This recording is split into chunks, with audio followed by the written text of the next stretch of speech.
Hello and welcome to another video in Windows Server 2025 video series. In this video, we are going to add an additional disk to the cluster.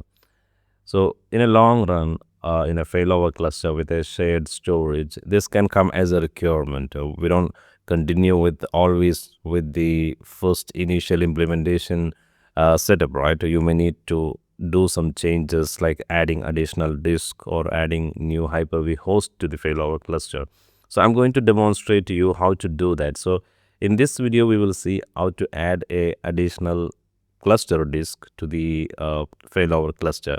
So we're going to start from adding a new disk to the our storage server. Then from the storage, we share this disk to the iSCSI shared storage, and from there we connect the shared disk to Hyper-V. Then we're going to add this new disk to the cluster disk. So let's see how to do that. The first step in this demo is to add disks to the virtual machine. And for us, we are using VMware Workstation. So go to the settings, then add a hard disk to the virtual machine.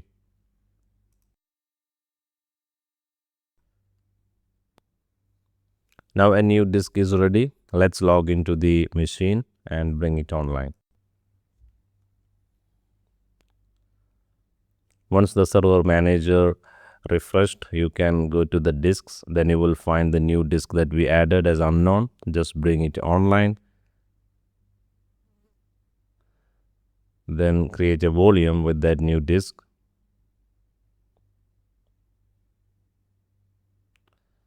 This is going to be our second disk in the cluster. So I just give CSV02, then create.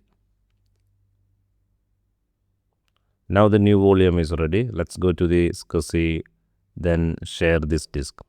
So our existing two disks are there. Pick up the newly added one, that is the last one, then click next.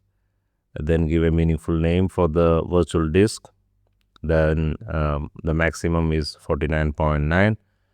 Then click next.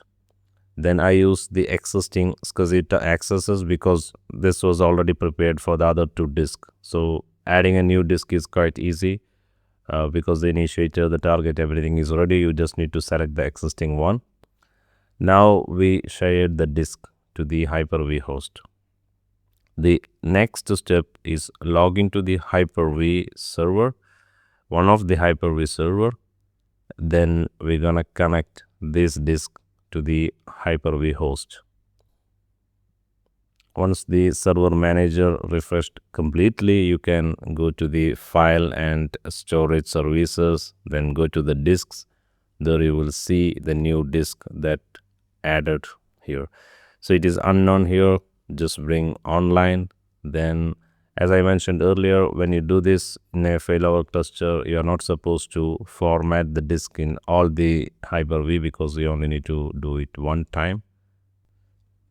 Now create a new volume, then click next, then assign the size, select the drive letter, then give a meaningful name for the volume, then click on create.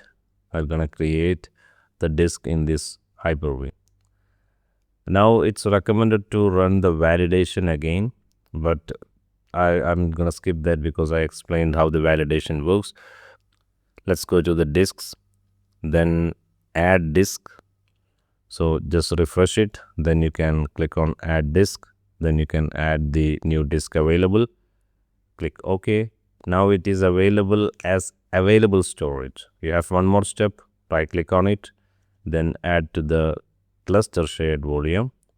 Now it is usable for your virtual machines to run on this cluster shared volume. Let's recap what we have done. We added a new disk to the storage, then shared it as a iSCSI disk. Then we connect to the Hyper-V host.